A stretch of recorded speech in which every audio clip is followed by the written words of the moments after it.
good. But guess what? You know how many people, the people who got hurt the most by everything that's happened in the last couple of weeks? Black-owned businesses. The Black-owned businesses, the very people we're here fighting for, they're the ones that have been impacted the most, because a lot of them aren't the ones that have insurance.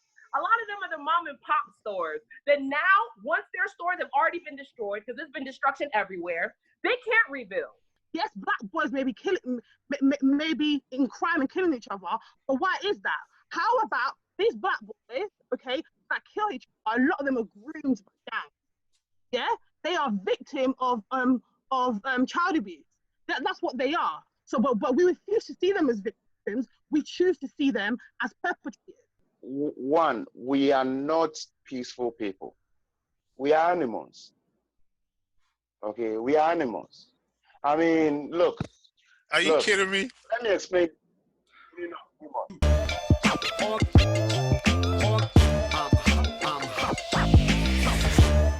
Thank you all for jumping on the call. House rules very simple, nothing fancy. Keep it short. Respect is the theme. So yeah, if you're not speaking, just mute your mics, and if you're gonna speak, unmute your mic. What are your thoughts about the whole protest? One, is the protest enough? And two, there's just so much tension going on. There's a concern about with some people trying to hijack the protest and turn it into like a race war. Well, Charles, I think that, when we say war, is a war looming? Mm-hmm. I mean, it's like a chess game, and we have to think about just the different moves ahead, as Black Americans, as Blacks all over, economically it seems as if we're on the bottom, right? So what are we coming into a war with? Are we coming into a war with a butter knife, up against, machine people guns, that are right? equipped? Yeah. Exactly. And, relatively, I think we're a peaceful people, okay? So most of us, we just want to live in peace, right? But then they have that hate. People have hated, for centuries, okay? And it's like they're prepared. One, we are not peaceful people. We are animals. Okay, we are animals. I mean, look. Are you kidding me? Let me explain. No. I'm serious. Look. Okay. What is demons?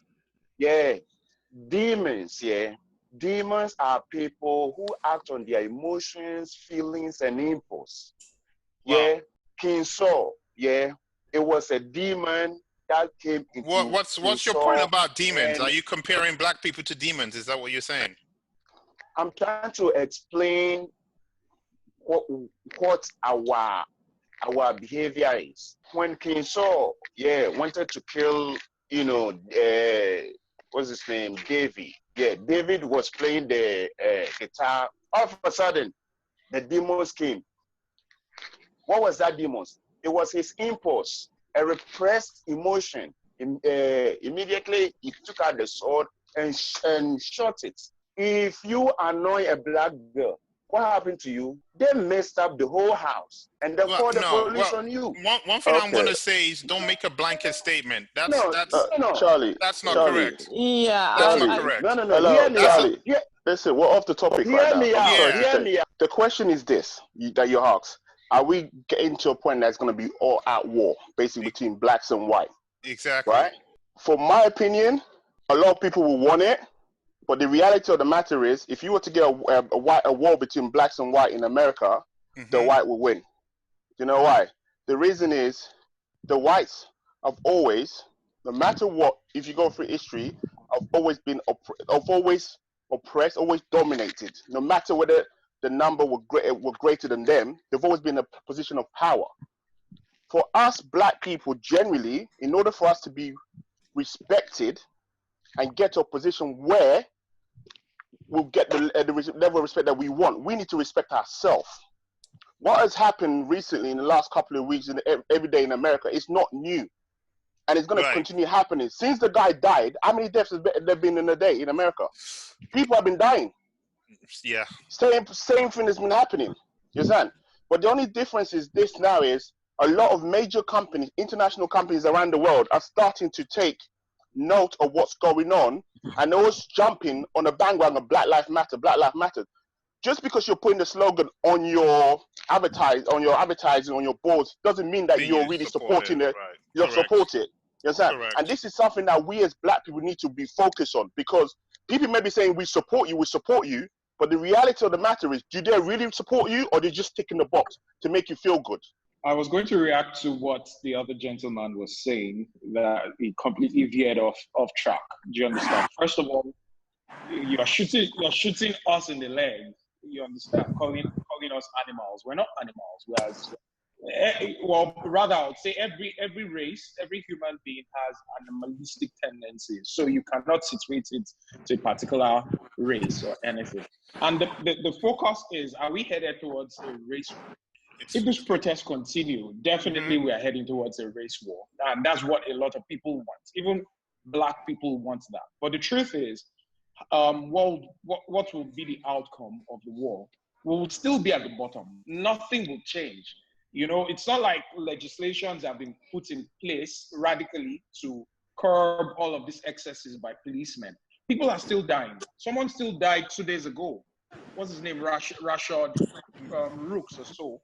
He was shot by policemen. Atlanta. You know, in Atlanta, he was running away from them. They still went ahead and still shot him. What they've done so far is to lay off the policeman. Nothing has been done. It will remain like this, you know, until we come together, until we converge, until we pull our resources together and say, we as the Black community will help ourselves. We'll band together and build ourselves. The first thing is, from a sort of a race war, I'll argue that the race war never ended. It's been going on. The British codified sort of race as a concept, a contemporary construct. And part of the reason for doing that was to exploit a people and to create a hierarchy. So there's been an ongoing race war, whether we know it or we don't know it, whether we accept it or we don't accept it. That ball has sailed. That race war ball has sailed. So the other question is, from our perspective as Black people, is in the system of organization that we have today, how do we then find a way or navigate a way out of it? Because like someone said in the conversation, obviously we are not equipped to win at this point. Right. But the truth is that there's a blueprint. If you look at the works of Marcus Garvey, there is a blueprint for us to pull ourselves out of this situation. Do you understand?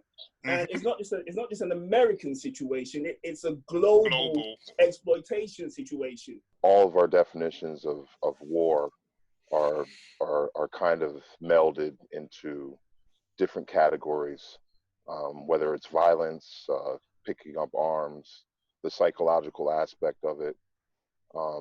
And I think where we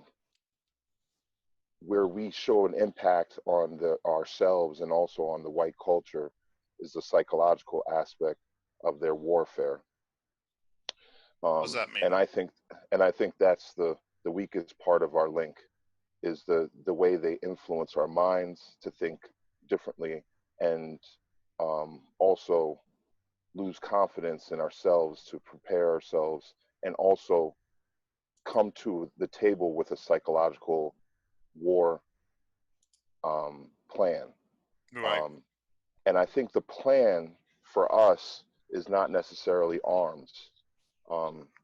It's developing a system, as stated before, Marcus Garvey, but also developing that system internally and executing on that system, changing the mind first before we can pick up arms. I think we're already in the race war, and we've been in a race war since forever. It may have been a cold war, but it's a war all the same. Okay? Right. So when Black people are being subjected to systemic racism and all sorts, we're already in a war, right?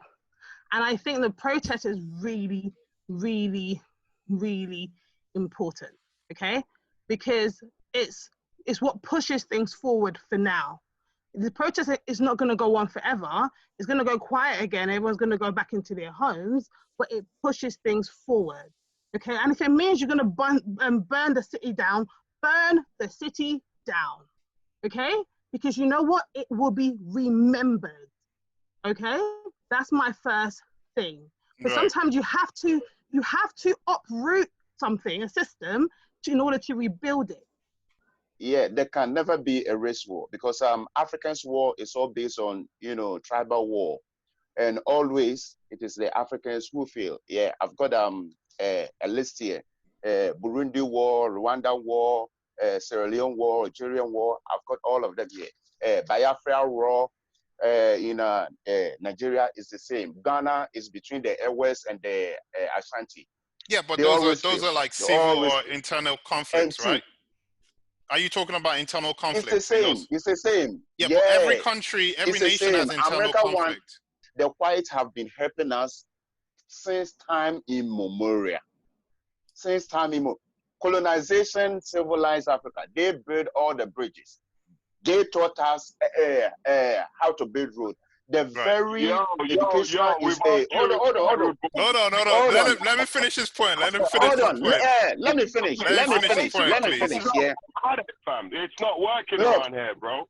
Africans, all the schools that Africans pride themselves in Africa were built by the colonizers. Yeah. Okay. So what are you saying? What are you saying? You're saying we need the white people. Hold on, right? IMF is like a credit card company. IMF doesn't come to you. You go to IMF. So until we change our habit, we will always be dependent. When you don't pay your bills, your credit card bills, IMF becomes what? IMF sending the bailiff. So it is the bailiff who tells you, sell this, privatize this. That's how IMF works. IMF does not impose anything on anybody. You change your habits, and Africans are not ready to change their habits. Martin Luther King, he had every opportunity to skill himself. He was the one who said, no, we need to assimilate. The black people who have skills, they said, no, look, we can do it on our own. So he fought for what? Integration. And integration, well, there was two. Hold on, 1 second. There was two move out from the black, community. But there was a separatist movement as well at the same time. So there was a separatist movement as well as an integration movement. The integration. No. Look. Come on. Let's be fair. Let's be fair. Malcolm X was into what? Yeah, separatists. Right, and even before him, Booker T. Washington was a separatist. Let me finish before you cut me out. Okay, all right. Make your point. Make your point. Go ahead. Malcolm X. Malcolm X was into we doing it by ourselves, but the Nation of Islam itself was being sponsored by the KKK. Hold on. Hold that point. You've made a few points that people want to interject on, right? So let people comment on some of this. I think that's the problem. Do you love yourself as a black man? Thank you. Thank you. I mean, I hear what you're saying. Amen. I don't hear it. A whole bunch but do you love yourself as a black man? Because you don't need anybody to come and fight a war. You killing yourself right there. Listen, Prince Dark, I don't know you, but I'm going to tell you one thing right now. Please educate yourself on black history. We have suffered enough. The last thing we need is brothers like you saying what you just said. It is killing us internally.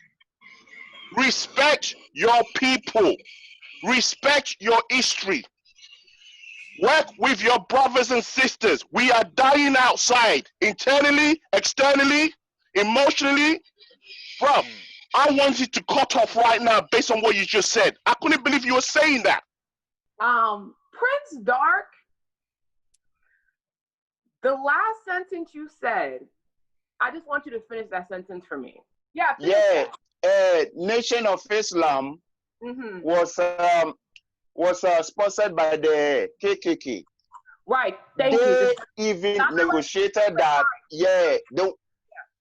That just right there, because I don't want everybody to go crazy. Okay, so maybe not. No, I saw what someone just said. Maybe not the KKK, maybe CIA, whatever.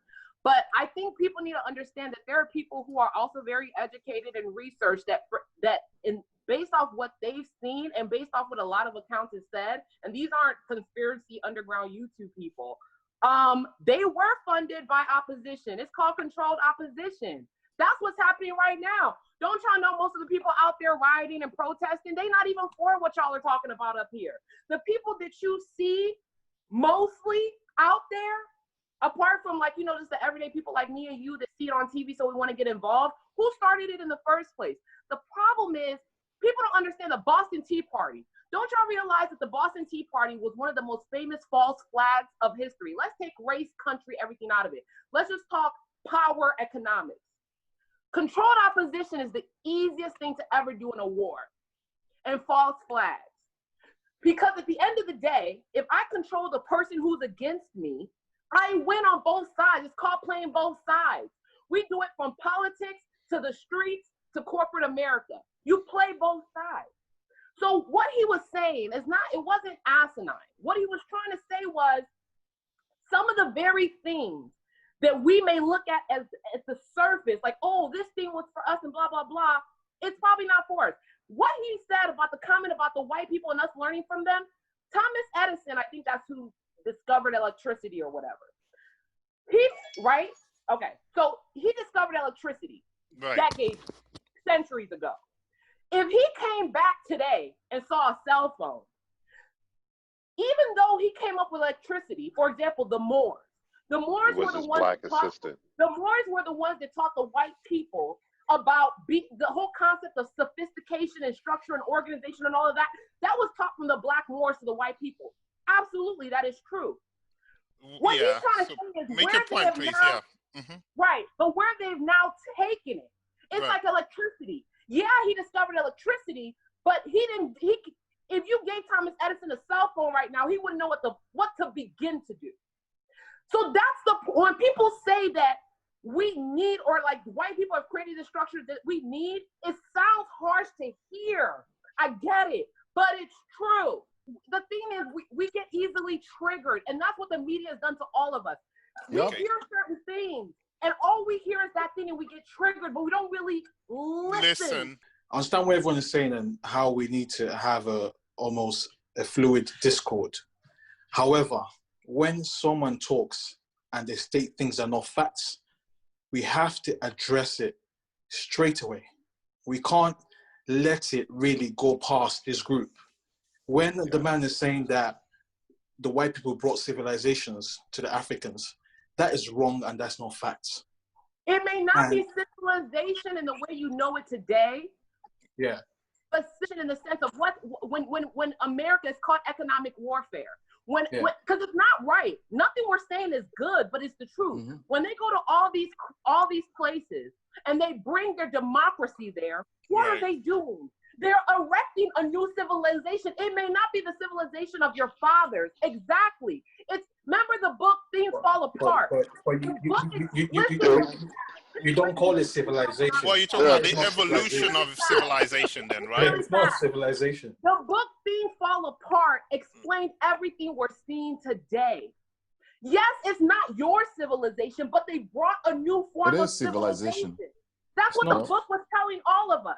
It's not civilization. And we're seeing it happen, and it's already happening. The fact that we have to argue about it means it was civilization. The fact that we have to disagree about it means you have to still listen and find out where that person is coming from. We have to establish a basis. I think when you talk about anything, you have to establish a basis and a framework to have a conversation. If not, you're not conversing at all. When the Portuguese arrived in West Africa in the 1400s, and they had emissaries between the Benin Kingdom and they had emissaries in Portugal. So that base emissaries would be what we'll call embassies today. And they chronicled what they saw. They saw organized societies with value systems. They didn't see any prisons. In fact, the chronicler said he said that he was so surprised that in the time he spent in Benin City or the Empire, he did not witness crimes. They didn't have prisons in the same way they had prisons in Portugal. They were cleaner. They didn't smell as bad as people smell in Portugal. So let's not confuse different organizational principles or ways of organizing yourselves. Let's not kind of conflate that with civilization. What the West did was they came to exploit. Now, somebody said there's no fair or unfair. I agree. You know, it was bad for us, but good for them. They came to exploit. They destroyed the Benin Empire. They turned a conflict between the Fanti and the Shanti into a civil war, and they destroyed the Akan Empire. So they went through systematically destroying so that they could exploit, and that's what they left behind. So they left behind a lot of the issues in modern day Africa stems from the Western or European civilization of the continent. We're talking about how to move forward. Is this war necessary, right? Just understand that all wars ends in negotiations at the end of the day, after a bunch of destructions. I don't agree that protest is not part of the formula. Protest is part of it. It's what instigates eventual possible negotiation, maybe not, right? But this is all part of the journey. It's gonna take a while. I agree with the person that said earlier that the only way you can hurt people that holds the power, which we are very, like some people call it supremacy, some people call it different labels, whatever it is, right? They hold the power. The only way you can hurt them is economically speaking. You have to hurt them where it hurts. Fighting them, being frustrated, it's okay to be frustrated. We're human beings, we can have anger, but that's not your strategy. That's not gonna help you. You're just gonna be frustrated. It doesn't matter that the black men started electricity. It doesn't matter. I think I get a lot of the points you're trying to make, and I think in a straightforward situation or in a relationship, we can say let's start afresh. Right. But it's very important that we need to correct the record on history, because what we're suffering right now is the miseducation of Africans. That is one of the fundamental issues that we keep resolving around. And I get what Patrick was trying to say. And in the kind of thin line, he was trying to boil on that point. But we need to understand our miseducation. Now, there's no way you're going to make things correct if we continue to miseducate ourselves or we keep drawing lines on the things. So no how do we old educate ourselves? Is it going back to the old history and correcting history, or is it moving forward and shaping a new reality? No, it definitely starts by going back. As the old African proverb would say, if you don't know where you're coming from, you don't know where you're going. So we always have to go back. We have to start afresh. And this is an individual education. At the end of the day, it's going to mean something different to me as it's going to mean to you. You know, I know the title of the subject is a race war, but the subject is so deep. It even goes into gender profile, the way the masculinity, the way we view ourselves as men in our society, and the way we view women. Do you know what I mean? Just in our culture and our tribes and everything else. And what you find when you do go back, most of those arguments go hand in hand. The people who don't think Africans are great probably do not like women in charge. All I'm saying is because we did create the foundation of a lot of the things that are in the society and reality we're in, the system we're in, that's even more reason why we should be leading the race in creating the structures and infrastructures that take the things that we have brought in and take it even further than where we are. Innovation and economic freedom is that's the only solution. So really quickly, you said something like protesting helps and all of that. Let me tell you, I'm coming to you guys from Virginia Beach, Virginia. I'm in Virginia. I'm from Nigeria, but I'm in Virginia. Let me tell you what I see. Yes, the protests are good, but guess what? You know the people who got hurt the most by everything that's happened in the last couple of weeks? Black-owned businesses. The Black-owned businesses, the very people we're here fighting for, they're the ones that have been impacted the most, because a lot of them aren't the ones that have insurance. A lot of them are the mom and pop stores that now, once their stores have already been destroyed, because there's been destruction everywhere, they can't rebuild. Right. So now you have to hope that Trump and his administration somehow throw them a little money to even just survive. My very point here is the fact that, in my opinion, the topic of the discussion today is a race war, police brutality, inequality in our society. I think we need a race war, Charlie. It doesn't matter who's going to win the race war. It doesn't matter what's going to come or happen. When you say race war, so I think different people have had different definitions of war. What's yours? What's your definition of a race war? My opinion is, what has really struck this protest is the death of a black man with a white police having his knee on his neck. That's the genesis of all of this.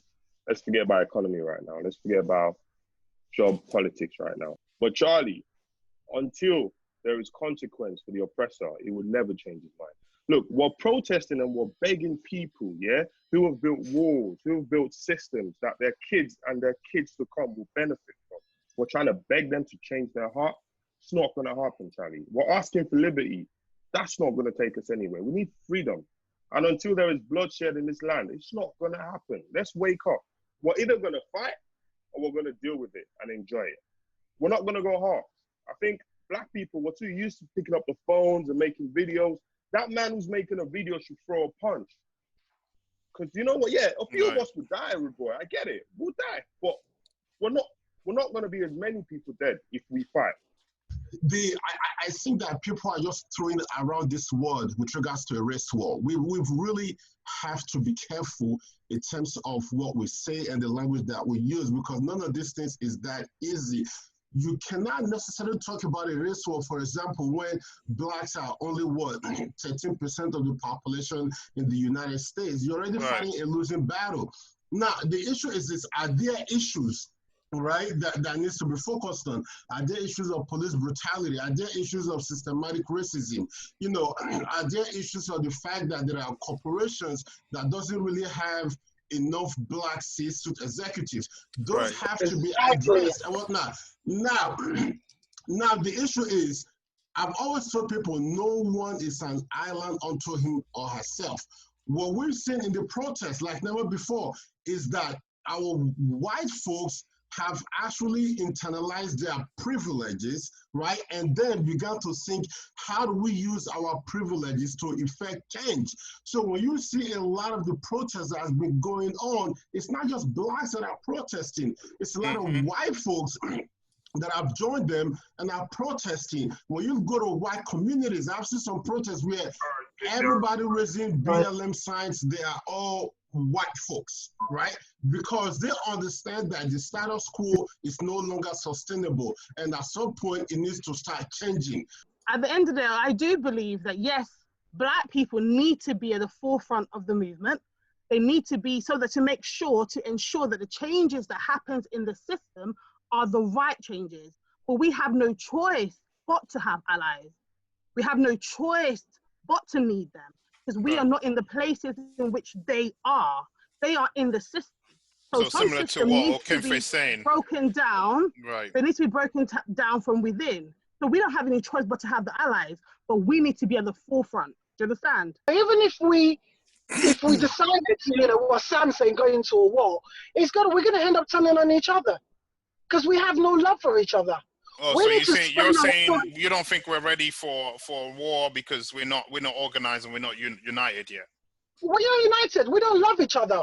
We have had this systematic colonization thoughts that is embedded in us to hate each other.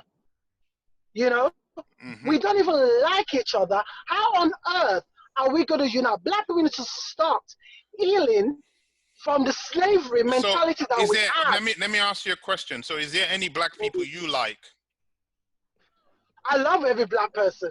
So then if you have that opinion, why don't you think other black people have the same opinion? So that's because, like what I said, like one of my examples, I don't know if the phone got cut off. Like at the moment, if it wasn't for COVID, black boys were stabbing each other, killing each other. Knife crimes. Right. This is black on black crime.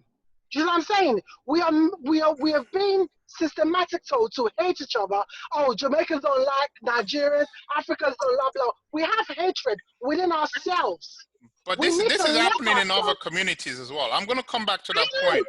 this is probably to what Rose was saying, and it really annoyed me, is this black on black crime. We don't support each other. I don't want to hear that. When you're talking about black lives and you're talking about, what do you call it? Police brutality, don't talk like that, because what you're doing is it does a disservice to the message, because what you get, okay, is the people, the far right going, oh, you care about black lives, what about when you're killing each other? Yeah, black people kill more black people, white people kill more white people. You're mainly killed by the people you know and the people in which you're in proximity of, okay? So that is really, really, really dangerous to be saying those things. Right. It's like, that's basically saying all life matters.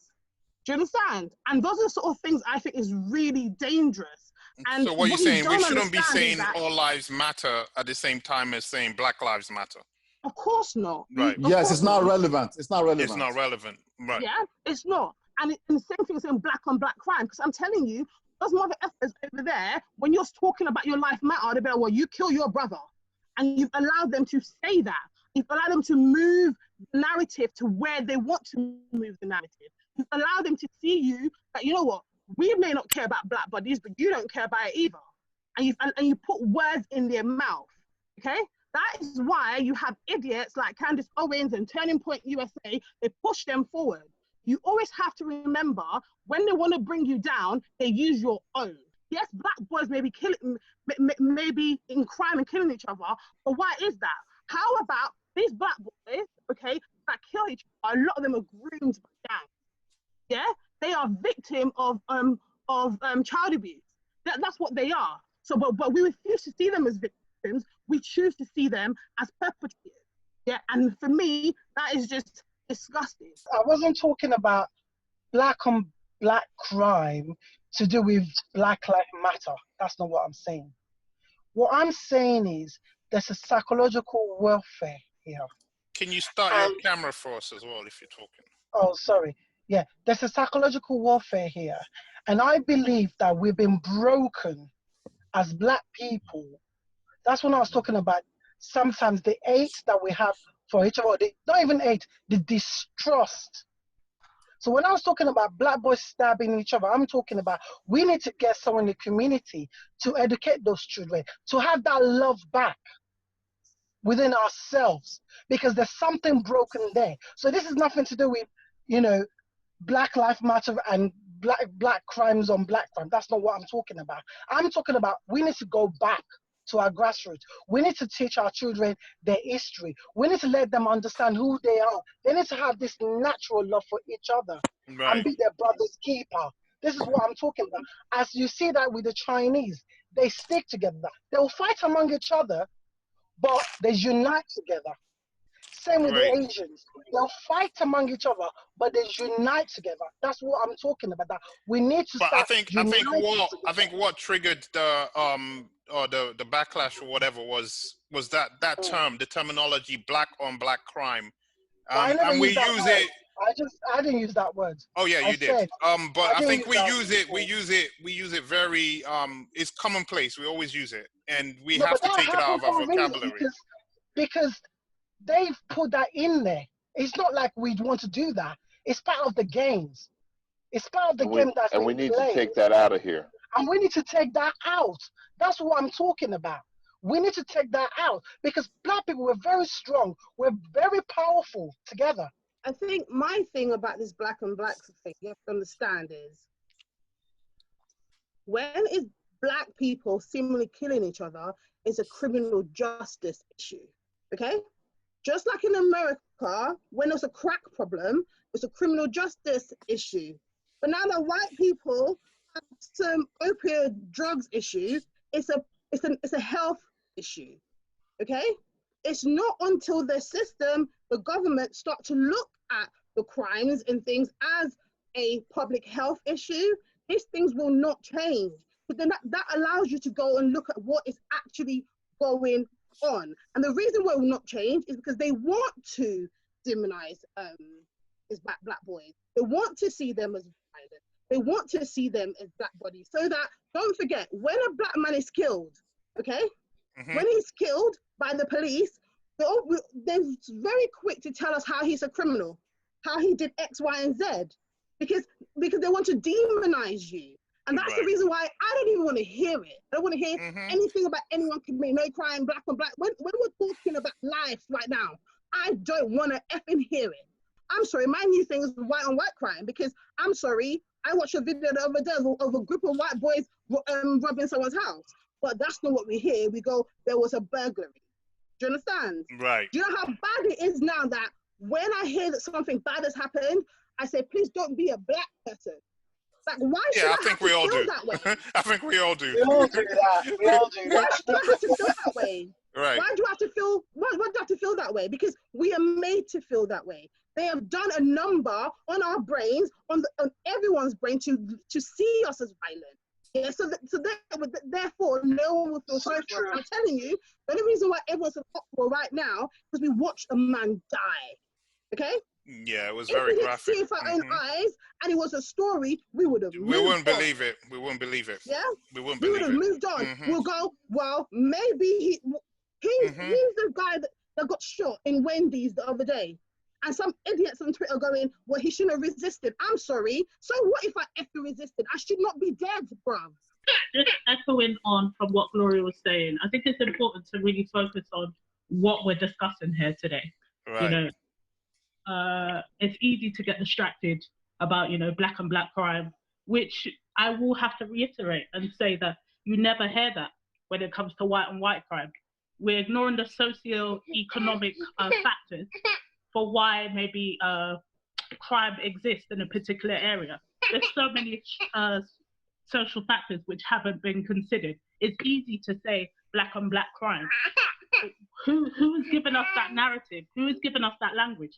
At the end of the day, it's the media that controls basically how you kind of view things, right? Right. My whole thing is to ensure that just in terms of what's happening at the moment, we need to stay focused on the fact that, it is a systematic problem. Guys, I'm gonna have to jump up. Yeah, attend to your baby. The idea of a black on black crime is a myth. It is a myth that is a media construct, and it's sad that a lot of you have believed it.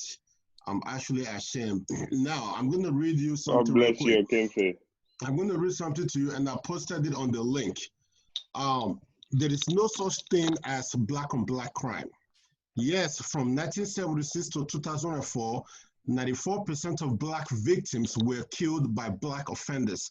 But that racial exclusivity was also true for white victims of violent crimes.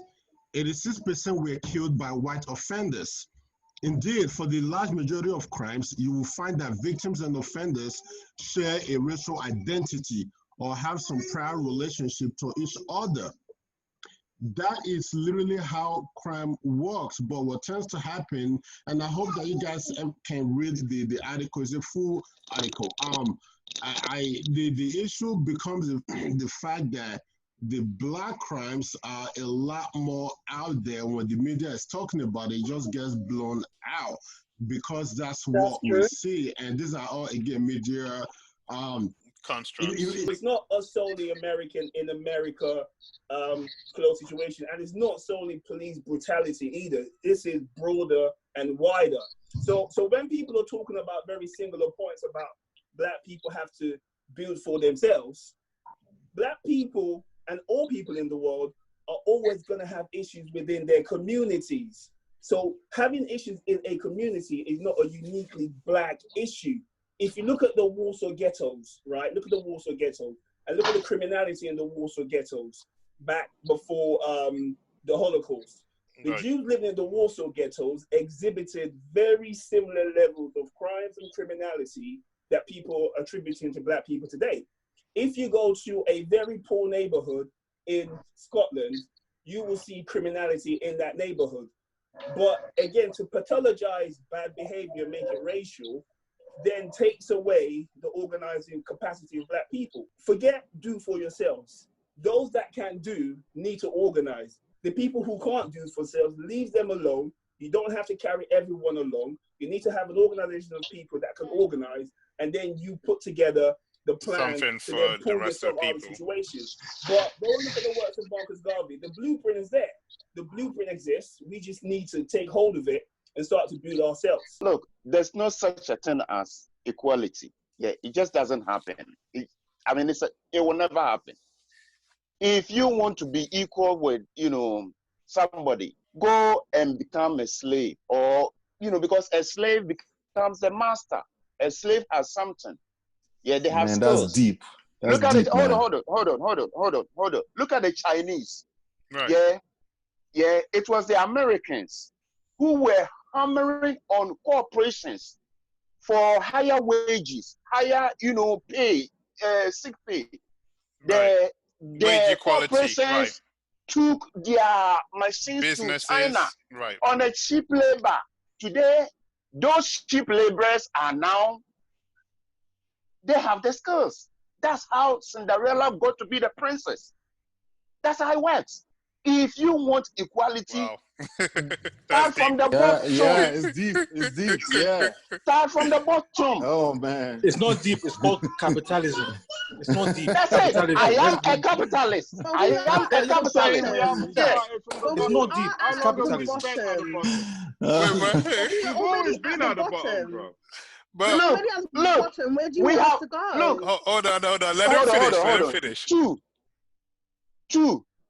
The reason why there's, black on black crime is because of the minimum wage. Oh, Jesus. You see, the minimum wage. Look. So you agree with the term? Well, 1 second. You agree with the term black on black crime? Absolutely. Yeah. You cannot black it out. Yeah. If you black it out, yeah, it will get worse. It is real. Let me show you something. When you leave school, when you leave college, all you have is a useless qualification. When you go into jobs, they want somebody with experience. And the only way they can employ you is when you have experience. How do you gain experience? When the, social justice guy is, crying for 20 pounds an hour for a worker. You don't have any experience. So if you abolish the minimum wage, the young black guy who has just left school will get a job on a cheap labor. Don't you think he'll be exploited then? You don't think it's exploitation? Hold on. Okay. Hold on. Within 1 year, he will be so relevant to the company that company will pay him higher than his worth because of the experience he has. I disagree. That's how it works. That's fairy tales. That's how it works. But hold on. So if One second. Let me finish. Yeah, the whole summary. All right, finish your summary then. The white people owns what? Their corporations. They will only hire people with experience. So if you increase the minimum wage, they will only employ their own people, and that is what creates the black on black crime. Because the young guy also wants the beautiful black girl. The only way he can get it is by selling drugs. And drugs, they have to make their own rules. Oh, praise. Yeah, you can laugh, but no, I mean, I think you've conflated a lot of things. What is the crime about? It got too deep. You conflated a lot of points there. It went too deep. It went too deep. Prince, I just want to respond to your point where you said that the minimum wage creates poverty. I don't agree with that. And the reason why I don't agree with that is the reason why they have the minimum wage is to help prevent exploitation. So, for example, you do get some unscrupulous employers who, if they could get away with it, will pay people 50p an hour, £1 an hour. And putting in the minimum wage is a deterrent because it makes it unlawful for an employer to pay you below a certain amount. So I think the minimum wage increasing, I think that's good for preventing poverty. But then, sorry. So to just to play devil's advocate here, how does it work in countries where the minimum wage system doesn't exist then, but they're still thriving? I mean, I can't speak for other countries. I can only speak for the UK. China, for instance, a lot of jobs have moved out of the US and UK to China. but they don't have a minimum wage in place. Well, they don't. I mean, But that they're doesn't not say there fighting. is. I mean, there's probably a lot of Chinese sweatshops where you do get people working for 50 Yeah, pounds. a lot of what we're That's the using in consequence. the West is being made in China, but China as a people now are an economy. They're a stronger economy as a result of this. Well, that's why the items are so cheap, because they're probably paying. There's probably these poorer Chinese that are working for 50 pence an hour, so they can afford to sell the items for very cheap. But if we're looking at the UK, and just to address Prince Dark's point, where he feels that having a minimum wage contributes to poverty and helps promote poverty, I just can't. I'd just like if he could explain a bit more as to why he thinks that, like how. Okay. Let me show you something about what's called the liberal policy. You see, the liberal policy will get you funds. Yeah, it always wants to help the poor.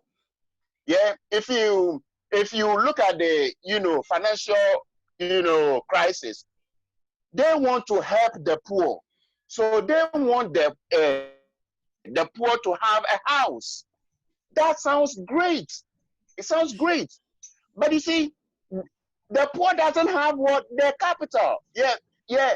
They sold houses to people who didn't even have any income. Yep. When the financial crisis happened, hold on. When the financial crisis happened, the poor was the one who was hurt the most. You see, and if you look across the board, that's how it happens. They always want the minimum wage to go up, but when you increase it, it creates more poverty. Yeah, when a worker, when a lazy worker get dismissed by their boss, you report it to a liberal leader. That liberal leader will fight on behalf of the worker. Eventually, they close down all the businesses. This is why when you look at liberal areas, they're all shitholes. That is a fact. Go to Hackney, shithole, Brixton, constant riots until things got so bad that the whites had to come in and buy the properties on the cheap. That's the liberal policy. It sounds good when you are selling it, but in reality, it creates poverty. You see, I've been doing this. Look, hold on, right? Let's take the welfare system. Yeah, the welfare system is to tax the rich and then give it to the poor. But over time, it conditions the poor because they are giving you free housing. They are giving you free housing. They are giving you unemployment benefits. They are giving you. Charlie, I've had enough. I gotta jump in. I've had enough. Charlie, hold on. Bro, just one question. Okay. Yeah, let me highlight. Prince Doc, 1 second. No, 1 second. 1 second. You've dropped a few things there that that's got everybody worked up. And I don't want to seem like I'm setting you up, but I want people to also respond to some of the points you've made. Again, stop regurgitating this media right-wing, talking points. It is a lie. Have you been to rural America? Have you been to Mississippi? Have you been to Kentucky? Have you been to Youngstown, Ohio? These are depressed industrial towns, literally where they all cling to their guns and religion and blame somebody else for their problems. They are very, very poor. But do you hear about that from the media? No, you do not hear about that. Poverty in relation to population is a lot more white folks who are also poor than blacks. That's why you hear about trailer parks. When it comes to minimum wage, you are speaking as if it's only blacks that are earning minimum wage. It is not true. You got to get this thing right. the poor white folks without a college degree with just high school that are driving trucks and working at McDonald's and working at Amazon, what do you think they are earning? And at the same time, who do you also think is fighting for a higher minimum wage? I remember when we were fighting for $15 minimum wage in New York, and everybody thought that was a dumb idea that would never happen. Guess what? It happened. The idea of minimum wage is the fact that we do not want corporations to take advantage of people. That's what the young lady Janet was saying. Okay, so on the point of that minimum wage as well. So setting a minimum wage of like $15 don't you think that hurts like small businesses that are still trying to I don't know, survive? I know the bigger corporations can afford it in most cases, but what about the small businesses, the small business owners? When it comes to the issues of the small business owners, right? Yeah, again, it's all about economics, right? They've been able to work out their balance sheets. And so what tends to happen is that when you increase minimum wage, prices do go up, right? Because they've got to raise prices so that they're able to offset some of the lost income and the lost profit that they are going to get. And at the same time, there's also some tax benefit that will be included in that as well. So at the end of the day, when you raise minimum wage, we all pay for that because prices are going to go up on certain commodities.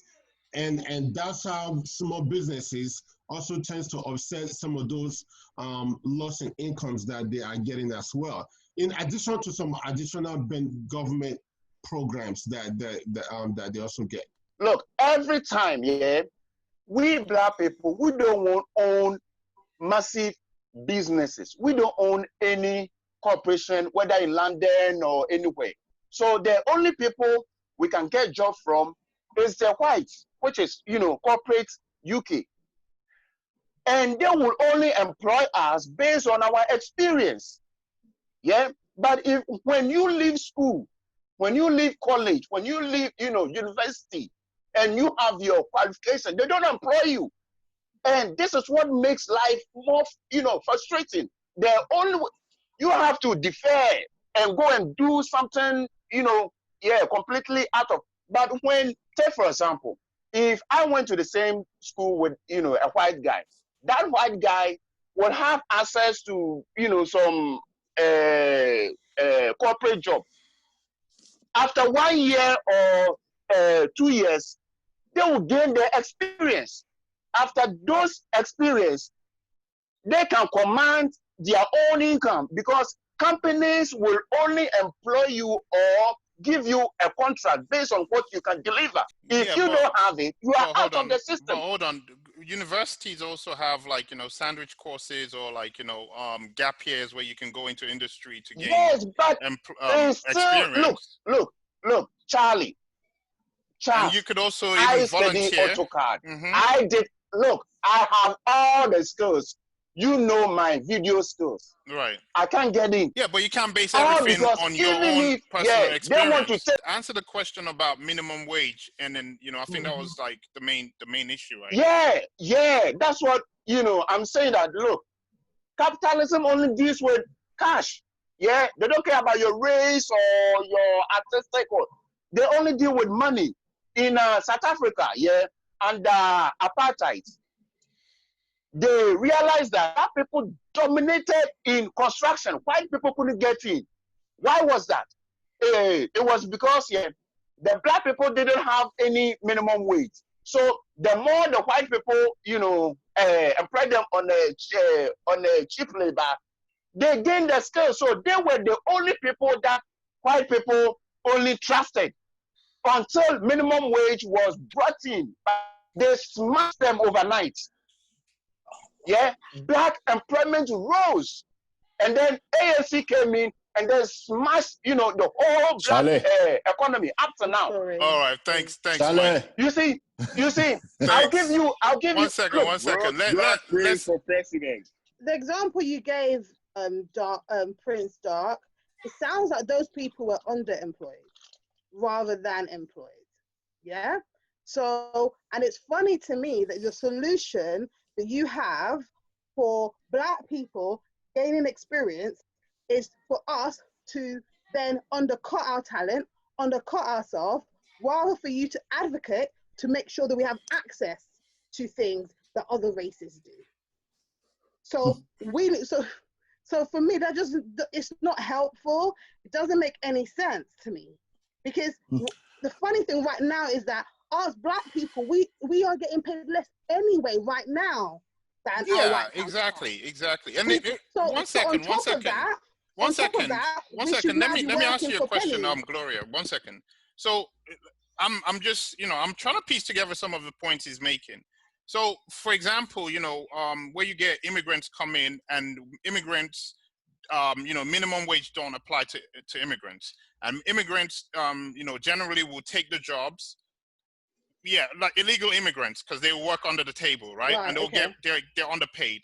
So they'll take the jobs, and they'll amass the jobs. They'll get the skills, and not only that, they'll be able to funnel their people into that. And that's why, in a lot of jobs, you tend to see a certain people doing a certain type of jobs, because they came in and they were prepared to work for less than minimum wage under the table. I know, there's been clamped down, trying to prosecute employers to trying to make them, face consequences and readdress that balance. But isn't that kind of speaking to the point he's making? Like, if we are willing to work to be underpaid in order to get the skills and get the jobs, will that not give us an advantage? No, it doesn't. I think no, it does not. I think you have to understand, there will always be immigrants. There will always be employers who employ those immigrants and pay them less. That will always happen. He's not talking about illegal immigrants. He's talking about legal minimum wage. Okay? Yeah, I understand. There's nothing I can do about those people. However, the people who are legally in the system, okay, I do not understand how we can talk about the system having abolishing minimum wage or not having a minimum wage. Okay, we talk about China. Yes, there's part of people in China who are loaded, but what's the wealth gap? You're gonna have 1% living the life, and the rest of them being broke. Do you understand? And this is what I would like to know, Prince Dark, is this, okay? I like to think that you're balling out of control, you're rich, and that's why you've got these views. Otherwise, if you're working and you're aspiring, I honestly do believe it doesn't benefit you either. Well, it's not better. You are really speaking against yourself, and that really, really worries me. I'm not trying to, come across any which way. Is that a lot of time, Conservative Party, you have many people vote for them because they make you think that you're going to aspire to be that. So you vote against your own best interests, forgetting that you're still in the shit. And, I also want to say, Prince Dark is a good friend of mine. We've grown up. I've known him for a very long time. And he's a very deep guy. He reads a lot. I feel like, we disagree on a lot of things, and there are some things we agree on. But in saying that, there's been a lot of talk on people like Candice Owens and different people. Whenever we have like people within the community that disagree or have a different view from us, we have a tendency to attack them rather than one, try to understand what they're saying, and two, correct what it is we feel is wrong.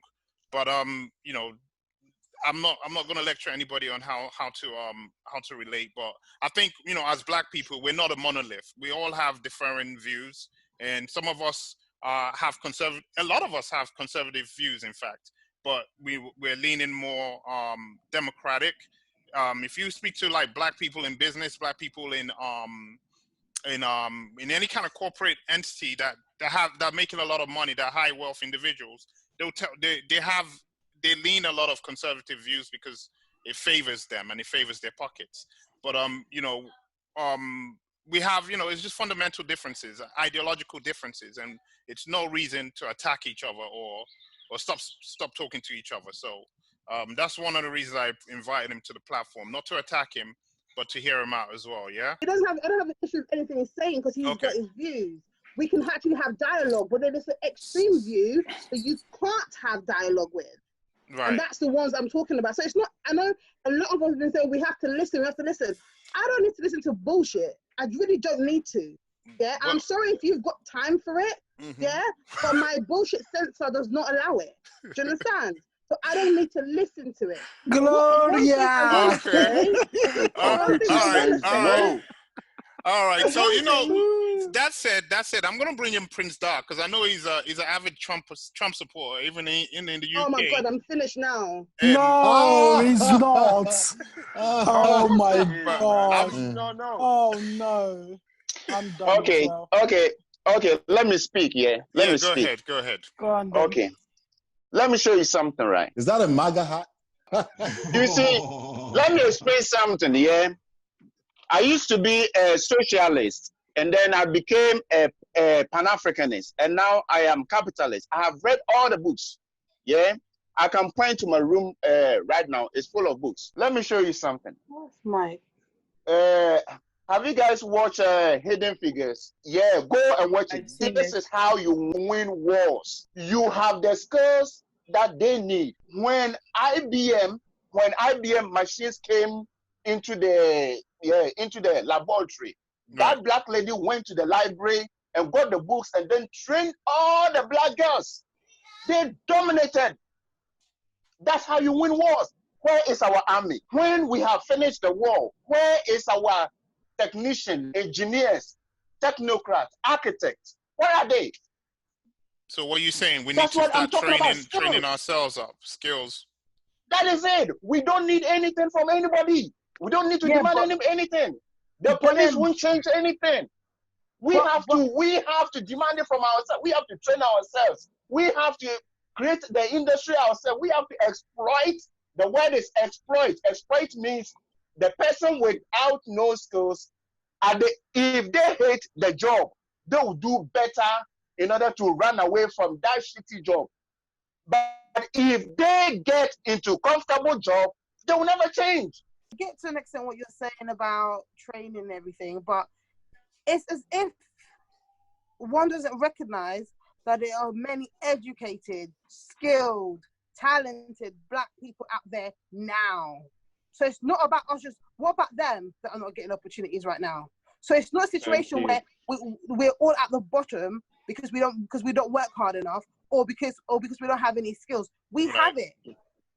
So I understand what he's saying, but the point I'm making is we've already done that. There's so many of us out there now. If we have done that, then why do we always march on the streets? I mean, yeah, I don't see the Indians marching on the streets. Racism. I don't see the Jewish.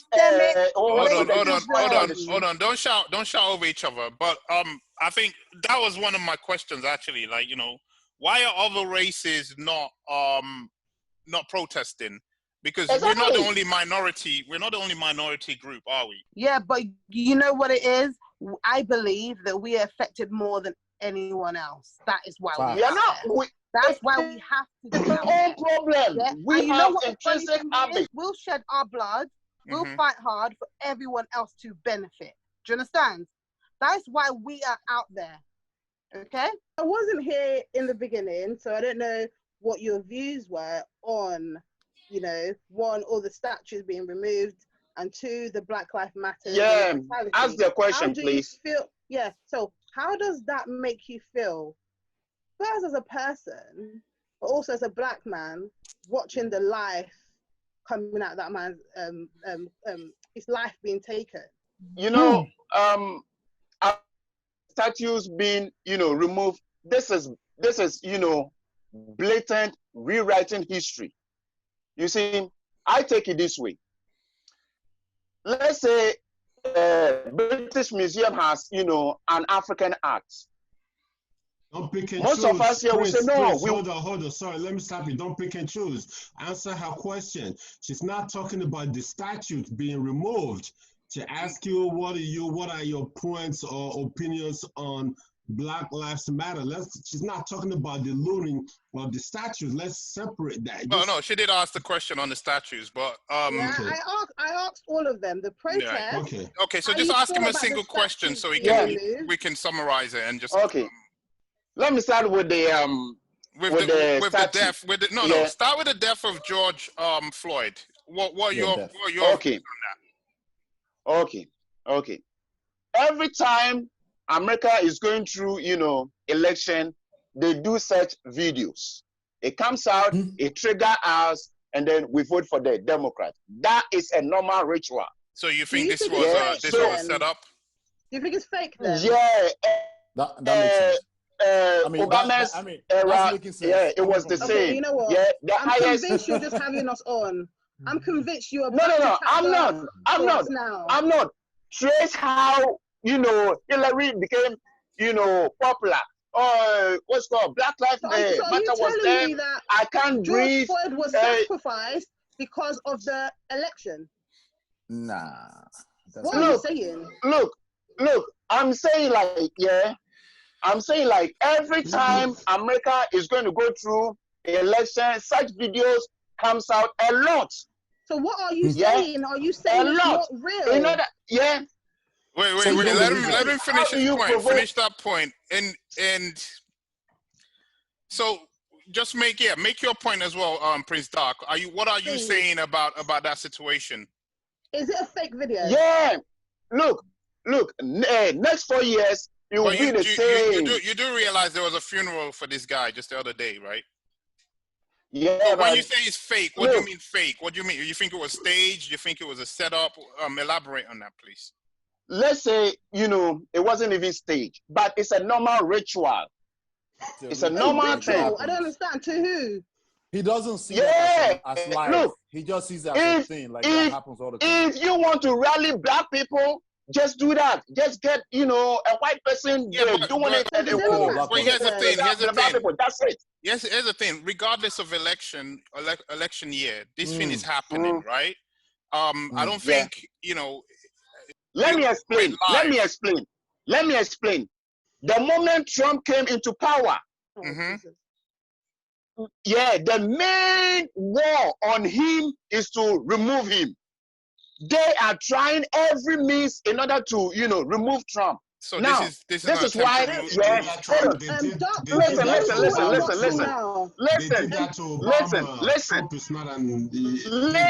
Obama, please. All right, you know what? I don't want this centered around Prince Doc and his views. We all know he has opposing views to most of his Actually, I think it's quite interesting because I think to an extent, all of us here, apart from him, have similar views. Because actually, it's pretty interesting to have him here that has a different view. All right, Prince Doc, make this point and finish it. Then we're going to move to Gloria, and then we're going to move on from this. Okay. Let's look at Trump's policy. He has ended every, global war. That's one.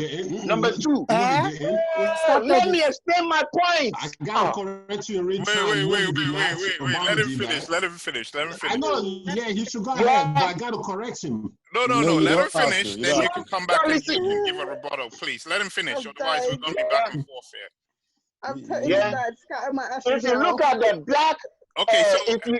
Mike, let me ask you a single question. And you just explain to us what is it you find fascinating about, what is it you like about Trump and policies, and we'll go to somebody else. Okay. Trump is what? A businessman. Right. And in the black, community, in the black community, our biggest problem is what? Lack of jobs, lack of opportunity. So he's the one. His policy has actually lifted up black businesses. Right. As a result, black employment has gone up the highest in history. Okay. Black Lives Matter are burning down black businesses. In turn, what is happening? Yeah, they want Trump to fail, so the people to hate is black businesses. Okay. It is obvious. Okay, this is my thing, right? And it goes back to the same statute situation. If you're going to like someone or support someone, support them for the good, and please support them for the bad. Stand by them as the whole person. So can you tell me some of the wrong things Trump has done, please? Let me tell you something, yeah? Hold on. I'm going to let Okenfe speak on policies. Can I just finish, please? Yeah, Let me say something. Finish the point, The funny thing is this, yeah? I'm going to go to domestic violence. The last person sometimes who recognize they're a victim of DV is the person themselves. Yes, I promise, 60 seconds. He just asked that, can you tell me one wrong thing that Trump did? I'll tell you the number one thing. You see Prince Dark, if it's just you that we're dealing with, right? I haven't really known you. I don't think you're necessarily a popular person like Trump. And you can say anything you want to say now. But when a person is occupying that seat where Trump is and is running his mouth exactly the way you run your mouth, it's extremely dangerous. That enough, right? Because remember, somebody said earlier, language. What has he done? What has he done? I mean, it's a simple question. Let me finish. If he runs his mouth just like you're doing right now, and that's dangerous for the whole world. How? Because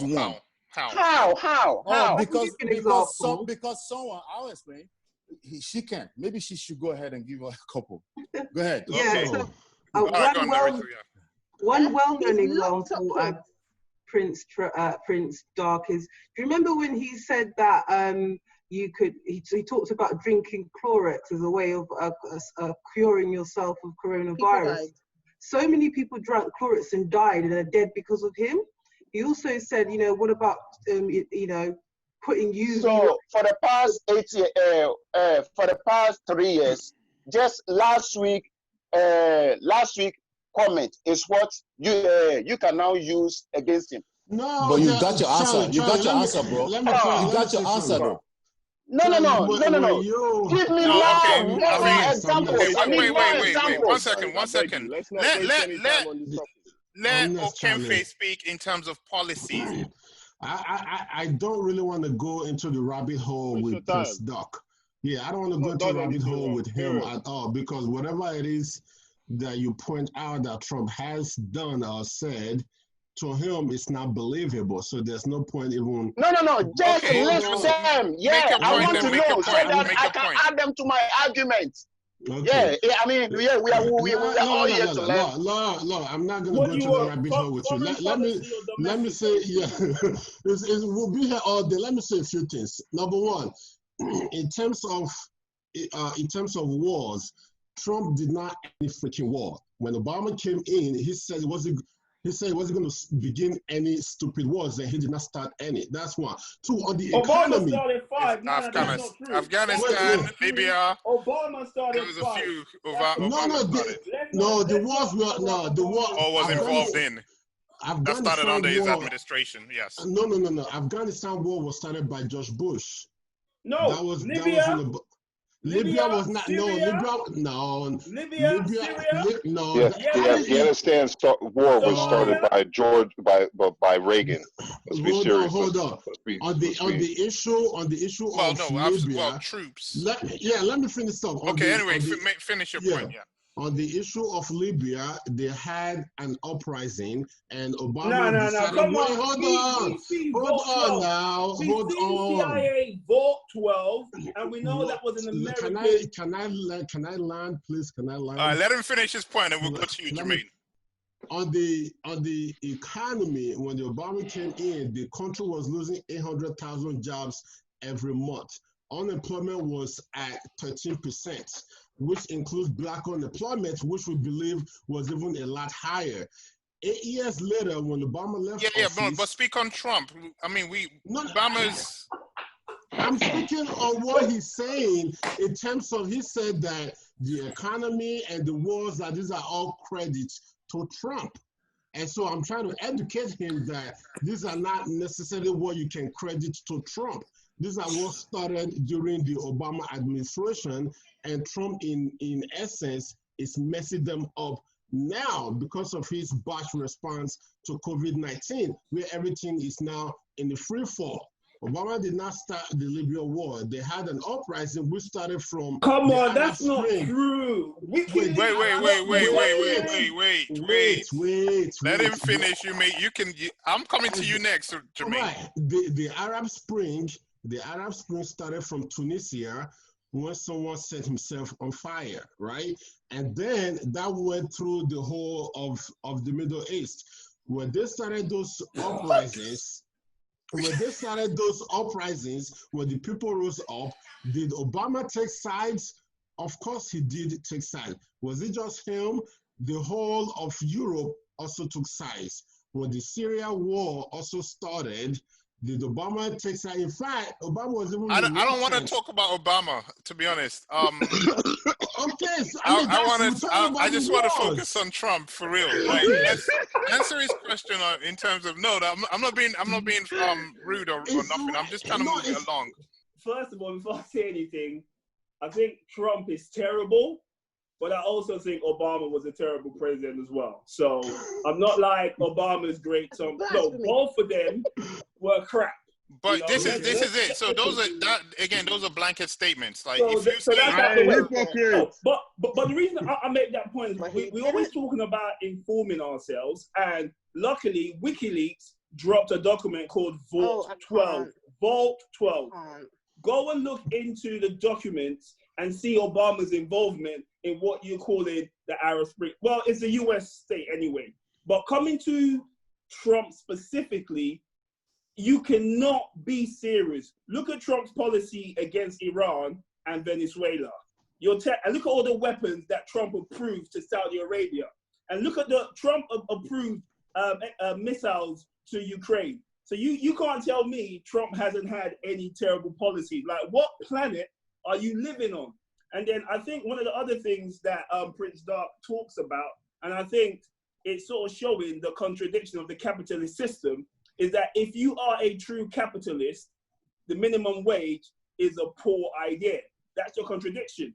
But in reality, if you let capitalists have a free reign, they will exploit the humans, they will exploit the planet and destroy everything. That's what happened to Europe, why they had to go out to the rest of the world.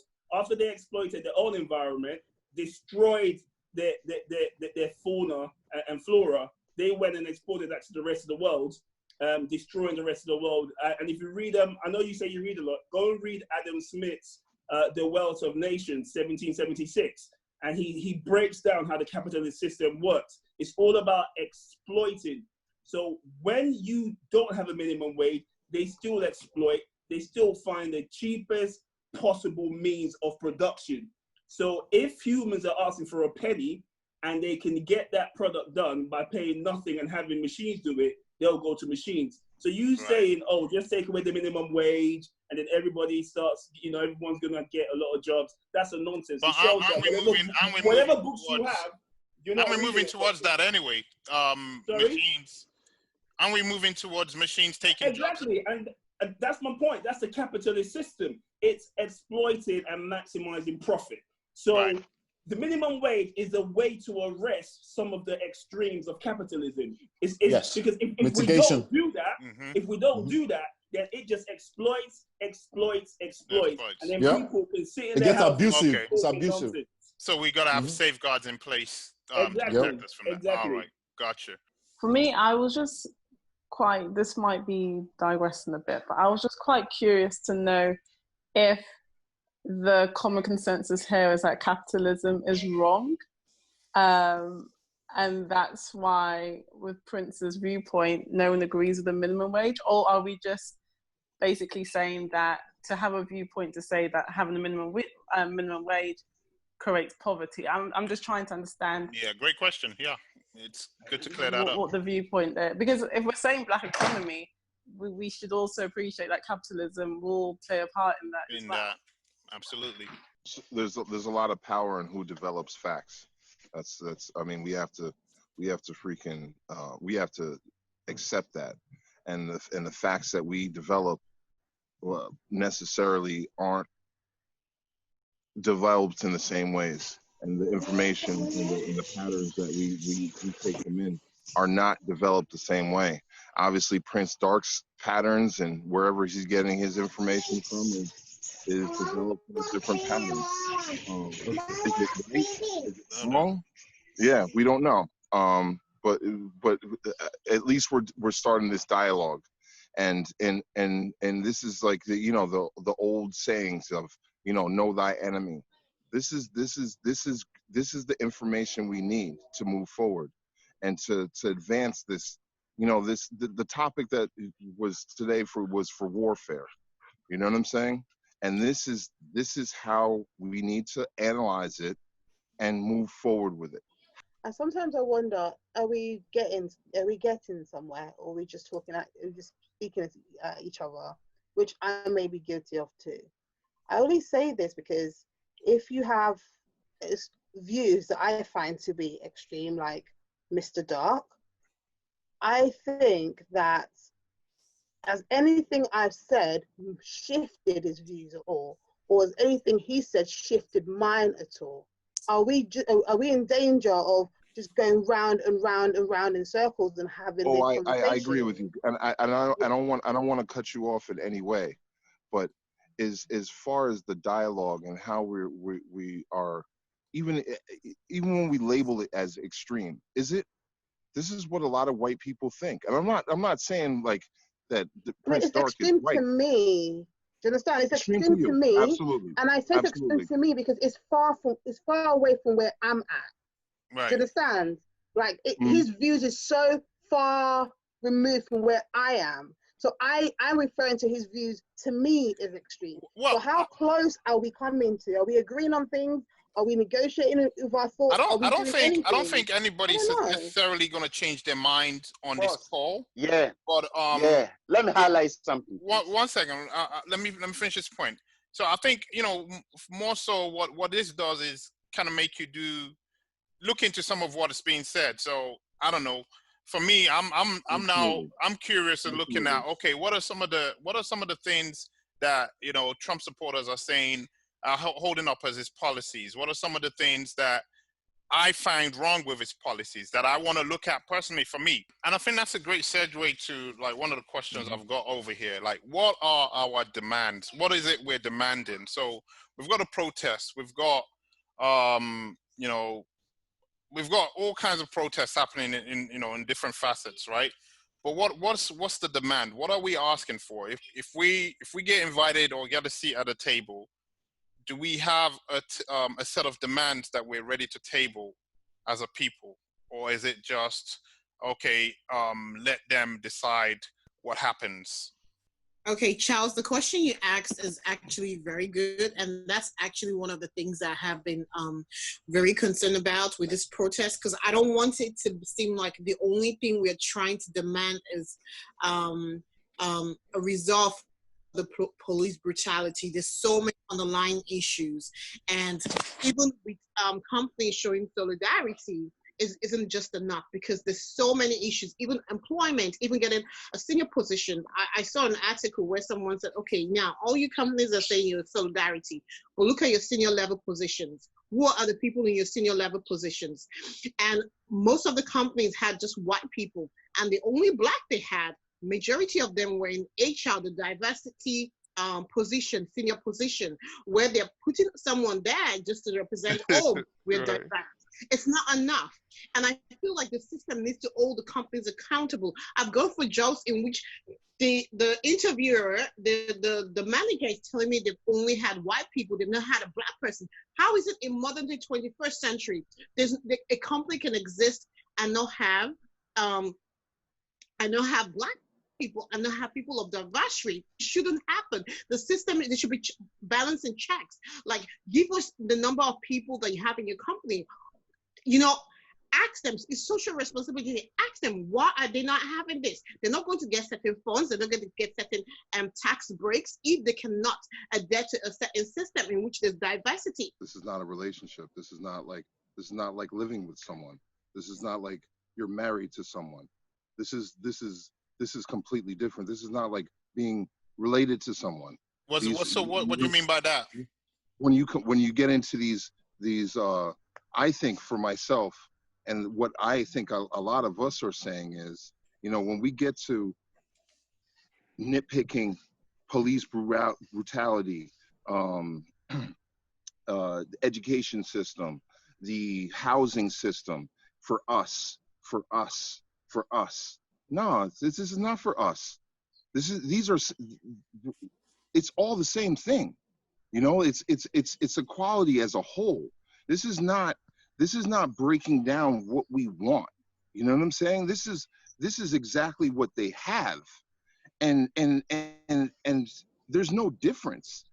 Breaking it down, I think, for a lot of us and nitpicking, that's where they can segment the difference between us. And there is none. Number one, Charlie, I think it's a very unfair question for you to ask us to come on the table and state in words what we really want, when what we really want is extremely glaring. Like what Dex said, we just want to be normal. We want to be like the white man walking down the street. Number two, what Prince is saying, that's a story for yesterday. We're already there. We've gone past that place. He's talking like we're in a world where we're not being held back. He's talking like we're in a world where we're not being falsely accused. He's talking like, yeah, just work hard and get promotion. No, bro, there are powers that be that are actually fucking with us and pushing our heads down. We are hustlers. We are trying. So I think it's totally unfair for you to expect us to conquer like they conquered in the movie. Yes, in terms of, you know, you talk about, you know, we should just tell them that we just want to be normal. We just want to be like everybody else. I just think that we can't take that approach. I mean, I think it's pretty obvious that we want to be normal, that we're human beings. We shouldn't have to tell them this. I agree with Tilda that we have to be specific in terms of what we want, in terms of how we're being effective and how we think, you know, the problems can be resolved.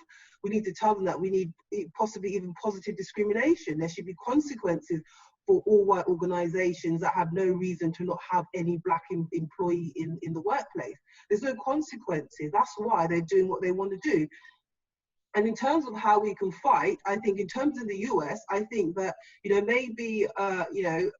maybe black people in the US all need to go out and get a license for a gun, so that they are armed to protect themselves. Now, I'm not saying they should use it, but I'm just saying that one of the ways is just to make sure you get a gun, then be prepared to use it. That's all I'm saying. And number two, we need to be able to fight with the pound and the dollar economically. Now, black people, we spend a lot of money. Black women spend a lot on hair products.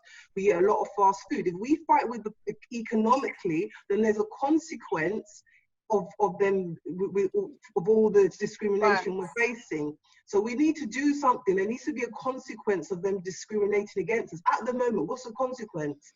There's no consequence. No, nothing. Absolutely.